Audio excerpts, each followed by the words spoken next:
दोस्तों, ये कहानी है एक ऐसे इंसान की जिसने ऐसे भारत में जन्म लिया जहां समाज के उच्च वर्ग के लोग गरीब और दलित वर्ग पर भीषण अत्याचार और शोषण कर रहे थे।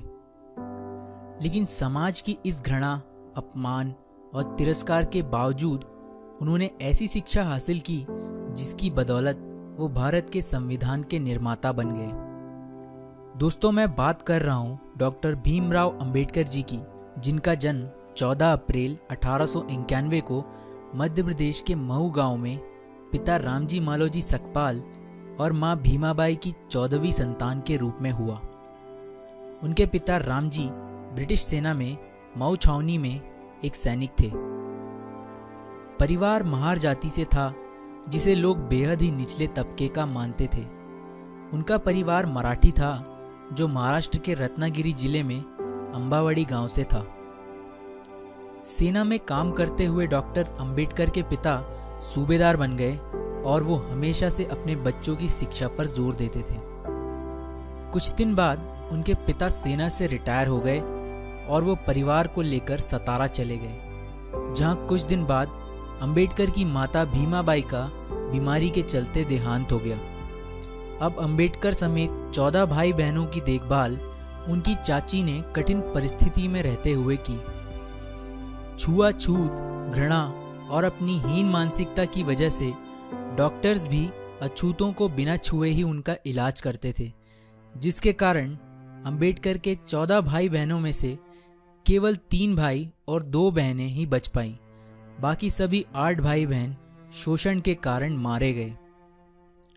आस पड़ोस में सभी हिंदुओं के बच्चे स्कूल जाते थे, जिन्हें देखकर भीमराव जी भी मन ही मन कुढ़ा करते थे।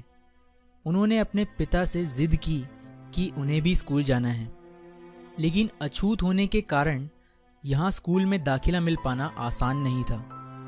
मजबूर होकर उनके पिता एक ब्रिटिश सैनिक अधिकारी के पास गए और उनसे विनती की कि उन्होंने जीवन भर सरकार की सेवा की है और बदले में उनके बच्चों को स्कूल में एडमिशन भी ना मिल पाना एक बहुत बड़ा अन्याय होगा। इसके बाद उस अधिकारी ने उनके बच्चों को एक स्कूल में एडमिशन दिलवा दिया। लेकिन यहाँ अंबेडकर जी को छुआछूत के ऐसे कड़वे अनुभव हुए जो वो जीवन भर नहीं भुला पाए। अंबेडकर जी स्कूल तो जाते थे, लेकिन दलित बच्चों को क्लास के बाहर बैठाया जाता था और टीचर्स उन पर कोई ध्यान नहीं देते थे। यहाँ तक कि अंबेडकर जी को कोई छूता तक नहीं था। प्यास लगने पर स्कूल का चपरासी दूर से पानी डालता था, जिसे वो अपने हाथों से इकट्ठा करके पीते थे, क्योंकि मटके को छूने और ग्लास से पानी पीने की इजाज़त तक उनको नहीं थी। और जिस दिन चपरासी नहीं आ पाता, उस दिन अंबेडकर जी को प्यासा ही पूरा दिन गुजारना पड़ता था। भीम स्कूल जाते समय पास के कुएं से पानी खींचकर पी लेते थे। कुछ ब्राह्मणों ने उन्हें ऐसा करते हुए देख लिया। फिर क्या था, एक दिन भीम को उसी कुएं पर पकड़ लिया गया और जूते चप्पलों से जमकर उनकी पिटाई की गई और इस शर्त पर छोड़ा गया कि वो फिर कभी उस कुएं का पानी नहीं पिएगा। और एक बार वो बाल कटवाने के लिए नाई के पास गए तो नाई को पता था कि वो महार जाति का है। वो उसे नफरत भरी आवाज़ में बोला, अरे अछूत, मैं तेरे बाल कैसे काट सकता हूँ, भाग जा यहाँ से और फिर कभी मत आना। इन घटनाओं से भीम के स्वाभिमान को बहुत गहरी ठेस पहुंची। उनकी आंखें आंसुओं से भर गई। नन्हे भीम के बाल घर पर ही उनकी बहन ने काटे। भीम बहुत ही स्वाभिमानी लड़का था और वो अपने पैरों पर खड़ा होना चाहता था ताकि परिवार की आर्थिक स्थिति में कुछ सुधार हो। भीम ने सुन रखा था कि सतारा जाने वाले लड़कों को बॉम्बे जाकर काम मिल जाता है, इसलिए उन्होंने तय किया कि वो बॉम्बे जाकर किसी मिल में काम करेगा। लेकिन बॉम्बे जाने के लिए उसके पास किराया नहीं था। भीम ने एक प्लान बनाया कि वो अपनी चाची के बटुए से पैसे चुराकर बॉम्बे चला जाएगा। भीम ने लगातार 3 रातों तक बटुए को चुराने की कोशिश की जो उनकी चाची की कमर से बंधा हुआ था, लेकिन कोई सफलता उन्हें नहीं मिली। कहीं जाकर चौथी रात को वो बटुए को चुरा पाए, लेकिन उन्हें बड़ी निराशा हाथ लगी क्योंकि उसमें केवल सिर्फ आधा आना ही था, जिससे वो बॉम्बे नहीं जा सकते थे। 4 रातों के इस एक्सपीरियंस ने भीम को अंदर तक हिलाकर रख दिया। इसके बाद उन्होंने एक नई योजना बनाई जिसने उनके पूरे जीवन को बदल कर रख दिया। उन्होंने निश्चय किया कि वो पढ़ लिख कर अपने परिवार के लिए रोजगार प्राप्त करेंगे और अपने अंदर की सभी बुरी आदतों को छोड़ देंगे। किस्मत ने भी भीम का साथ दिया। उनके सूबेदार पिता रिटायर होने के बाद नौकरी की तलाश में बॉम्बे जाकर बस गए और यहीं के मराठा स्कूल में उन्होंने भीम का एडमिशन करा दिया। यहाँ पर उन्होंने हॉवर्ड की इंग्लिश रीडर और बहुत सी अन्य किताबों का अपनी पिता की देखरेख में रहते हुए अध्ययन किया। अपनी पढ़ाई के अलावा वो बहुत सी और ग्रंथ और बुक्स पढ़ने लगे। उनकी इस आदत से उन्हें बुक्स कलेक्ट करके पढ़ने का शौक लग गया। उनके पिता पर उनका यह शौक काफ़ी महंगा पड़ रहा था, लेकिन वो चाहते थे कि भीम पढ़ लिख कर बड़ा आदमी बने। उन्होंने कर्ज लेकर भीम को बॉम्बे के एल्फिंस्टन हाई स्कूल भेजा, लेकिन यहाँ भी छुआछूत ने उनका पीछा नहीं छोड़ा। एक बार टीचर ने भीम से बोर्ड पर एक मैथ्स का सवाल हल करने को कहा। जैसे ही भीम बोर्ड की तरफ बढ़ा, अगड़ी जाति के हिंदू बच्चे चिल्ला उठे, सर भीम अछूत है, उसे रोकिए।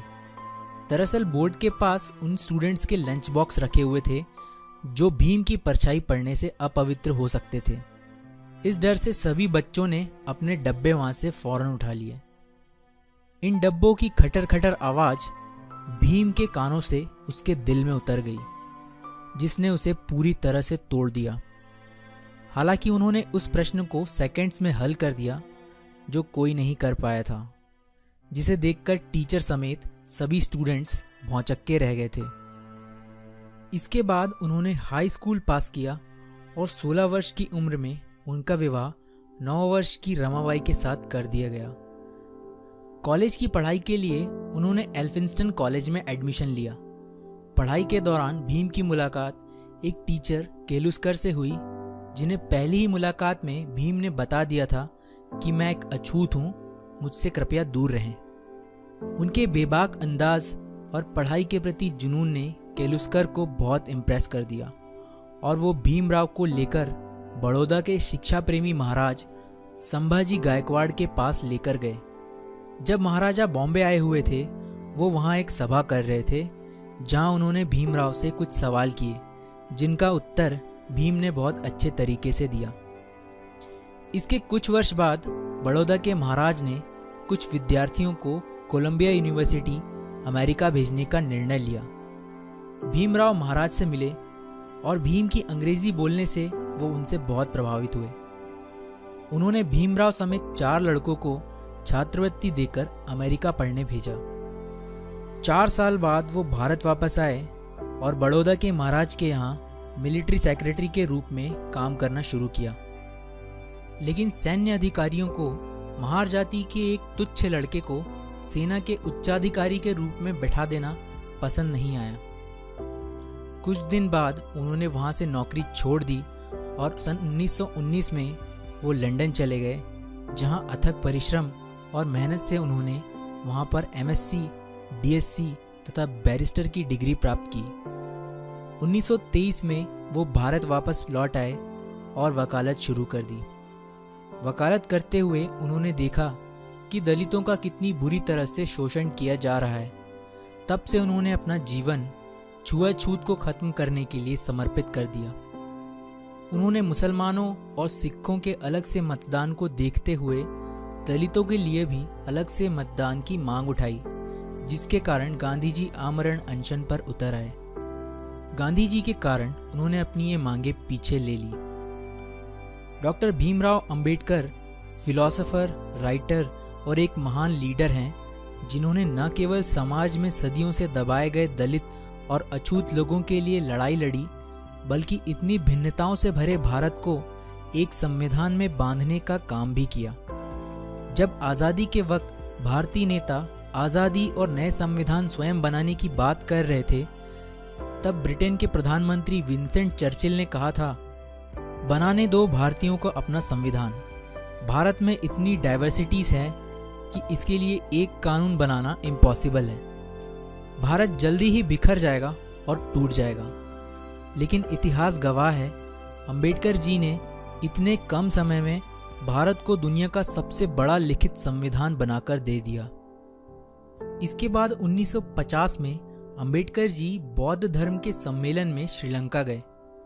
भारत लौटने के बाद उन्होंने नागपुर में 14 अक्टूबर 1956 को अपने लाखों अनुयायियों के साथ हिंदू धर्म त्याग कर बौद्ध धर्म की दीक्षा प्राप्त कर ली। अंबेडकर जी ने हिंदुओं में प्रचलित जाति प्रथा की घोर निंदा की। इसके लगभग 2 महीने बाद 6 दिसंबर 1956 को बीमारियों की वजह से उन्होंने अपनी अंतिम सांसें ली। उनका अंतिम संस्कार बौद्ध धर्म के रीति अनुसार हुआ। दोस्तों, अंबेडकर जी की मौत के कई वर्षों तक कांग्रेस की सरकार रही, जिसके नेताओं ने जीते जी खुद ही को भारत रत्न तो घोषित कर दिया, लेकिन भारत माँ के असली रतन यानी डॉक्टर अंबेडकर जी को 1988 में वीपी सिंह की सरकार आने पर ही भारत रत्न मिल पाया। डॉक्टर अंबेडकर का कहना है, जीवन लंबा होने की बजाय महान होना चाहिए। मैं ऐसे धर्म को मानता हूँ जो स्वतंत्रता, समानता और भाईचारा सिखाए। दोस्तों, ये वीडियो अंबेडकर जी को समाज और भारत के लिए किए गए कार्यों के लिए समर्पित है। कुछ मिनट में उनका पूरा जीवन बता पाना पॉसिबल तो नहीं है, लेकिन फिर भी मैंने ये कोशिश की है। आपको ये वीडियो कैसा लगा मुझे ज़रूर बताएं और नए वीडियो अपडेट्स के लिए बेल आइकन प्रेस करें। अपना वैल्यूएबल टाइम देने के लिए शुक्रिया। मिलते हैं अगले वीडियो में, तब तक के लिए अपना ख्याल रखिए। जय हिंद।